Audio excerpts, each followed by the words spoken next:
Shabbat Shalom. I'm going to tell a story tonight that I told almost exactly a year ago, so if you remember it, you can plug your ears for a couple minutes. It's a little embarrassing story about something in my life. Not sure why I'm sharing it again. Actually, I do, but it's for a different reason than I did last year. So this was back when I was a lawyer, and I was getting a little tired of practicing law in Los Angeles, and I thought I'd take a year off. So I packed up all my stuff and put it all in storage, went to Israel for a year to study Jewish texts. And there was a program at the time that the conservative movement had where lay people could go and study texts. And if you were really good, you could even sit in on a couple of the classes that were taught to the rabbinical students. The rabbinical students from JTS that were in their third year of rabbinical school. And since I had been to Israel a year earlier and I knew some Hebrew, I thought it was a hot shot. I said, okay, fine, I'll just take one of the classes with the rabbinical school students in Talmud. Now, my Hebrew was a little rusty, and it had been a while since I'd studied Talmud in the original Aramaic text. And wouldn't you know, the first day of class, the professor calls on me. And if you remember, if you've seen The Paper Chase, Professor Kingsfield, like one of those scenes, he calls on me to read in Aramaic the text, which has no punctuation marks and no vowels, and then to translate it into Hebrew, and then explain it in Hebrew, what the text was saying. So I fumbled around for a while, and he was kind of playing with me for about 10 minutes, and then he finally gave up on me and went to somebody else who translated and explained the text. So I thought, okay, fine, I'll come next time. And as the class ended, everybody's leaving the room, and the professor goes like this. And he says, I don't know who told you you could take this class, but if you do that again, I'm going to throw you out. So I immediately discovered, in the traditional world, you'd study the Talmud in pairs. They're called chavrutas. And so I found a chavruta, a pair of students who were studying text, and they looked like they knew what they were doing. So I asked if I could join them, which I did, and then the three of us would study together. And I found out why they knew what they were doing. They'd spend all night studying the text until they understood every single word. In any case, I was able to hold my own. I didn't do well at translating, but once they translated it into English, I could explain with my legal skills kind of what the argument was in the Talmud, so I did contribute to the group, and we ended up doing okay. Now, the reason I told you that story tonight is because one of the great commentators of the Talmud died this morning in Israel. Adin Steinsaltz died at the age of 83. And I have to tell you, I would have had a much easier time that first day of class if Adin Steinsaltz had already finished his English translation and commentary of the Talmud. But alas, that wasn't to come for another couple of decades. Adin Steinsaltz was born in 1937 in Jerusalem to secular Jewish parents. And although his father had no interest in religion, he sought out a tutor for his son in Talmud. His father basically said that while he was free to be a non-believer, no family member of mine is going to be an Am Haaretz. That's Hebrew for an ignoramus. Steinsaltz then chose to go to a religious high school and became Orthodox, and he later affiliated with the Chabad movement and became a dedicated follower of the Rebbe Menachem Mendel Schneerson. Steinsaltz studied physics and chemistry at Hebrew University, and then at the age of 23, he became a school principal. In 1965, he founded the Israel Institute for Talmudic Publications and launched his life's major project, the translation of the entire Talmud into modern Hebrew with an extensive commentary and illustrations. 45 years later, in 2010, he finished that project, a total of 44 volumes of Talmud altogether. The completion of this monumental work was celebrated by the inaugural Global Day of Learning, which has become an annual event organized in over 40 countries around the world. Steinsaltz's Talmud commentary has since been translated into English and published by the Koren Publishing House in 42 volumes. We own them at home. As I mentioned, the Talmud does not have punctuation or vowels. It is written in a kind of a cryptic shorthand that requires filling in the words to explain the line of argument.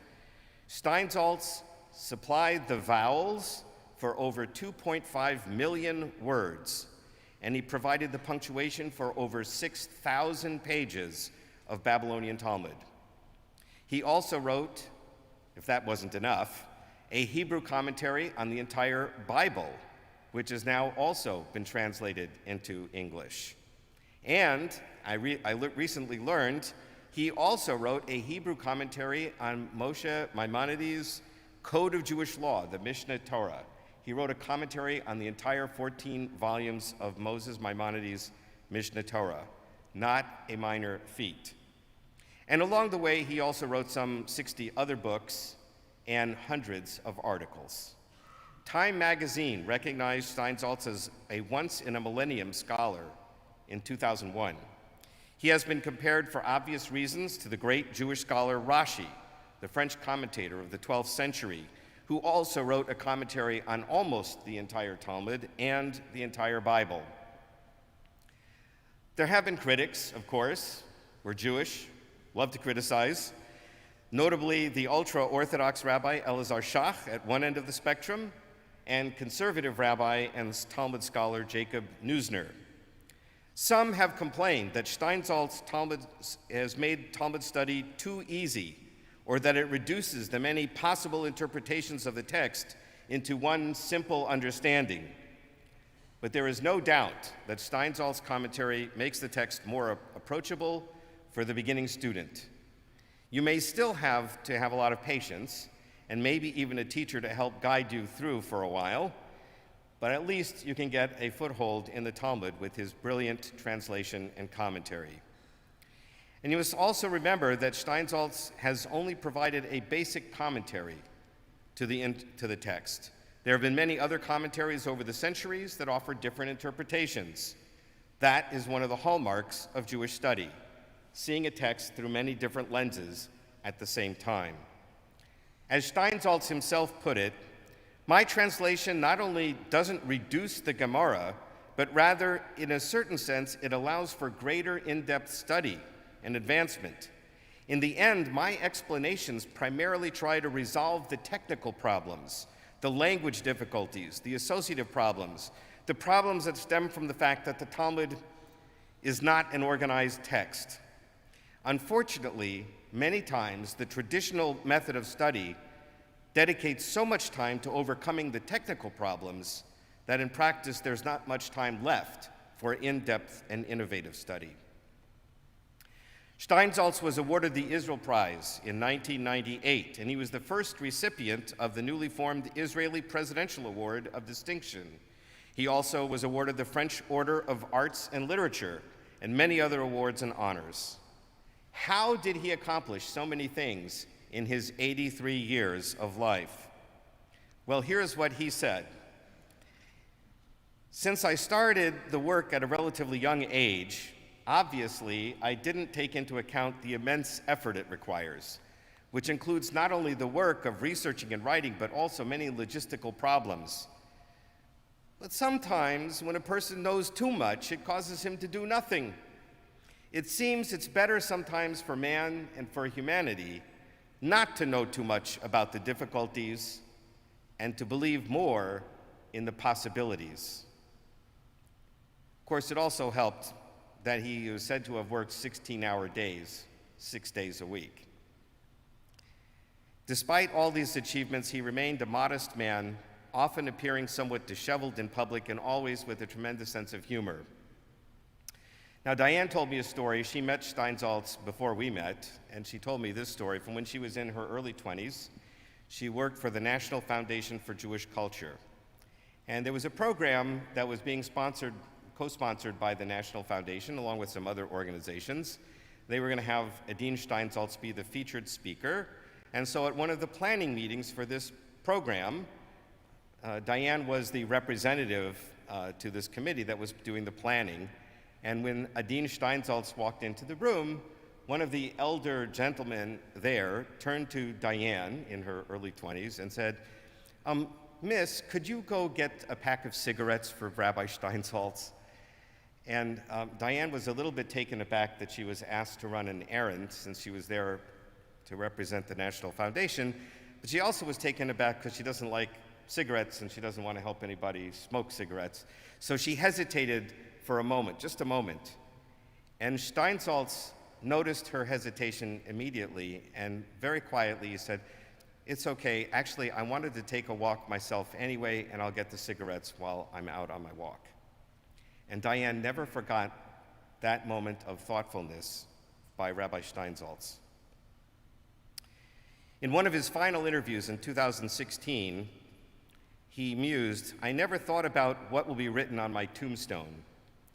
It doesn't really preoccupy me, but I am concerned with what will be remembered. I did something, but I didn't do enough. I didn't even do a fraction of things that I wanted to do. I wrote such and such books, very nice. I gave such and such lectures, very nice. I wrote articles like sand on the seashore. It's not enough. What would I have wanted to do? I would want to leave behind a small little tree that would grow." I want to leave you this evening with two thoughts from Adin Steinsaltz. First, his motto was, "Let my people know." He was all about educating Jews about the vast wonders of our religious tradition. He has made such treasures much more accessible, and for this we should be very grateful. And hopefully, we will take advantage of all of the amazing resources that now exist in English that can help us to access this wonderful treasure house. So let my people know. That's the first thing. The second thing is this statement. A society must ask, seek, and demand that each individual give something of himself. If all of us light a candle with our souls, the world will be filled with light. At times like this, we could all use more light. And as we remember the remarkable life and the work of Adin Steinsaltz, let us remember that we each have something very precious to contribute. Life is not all about personal rights, although those are surely important. It is also about personal responsibilities. Let us each find that special thing that each one of us alone can offer to bring a little more light, a little more warmth, a little more wisdom, and a little more love into the world. Zichrono livracha, may his memory be an everlasting blessing. And to this let us say, Amen.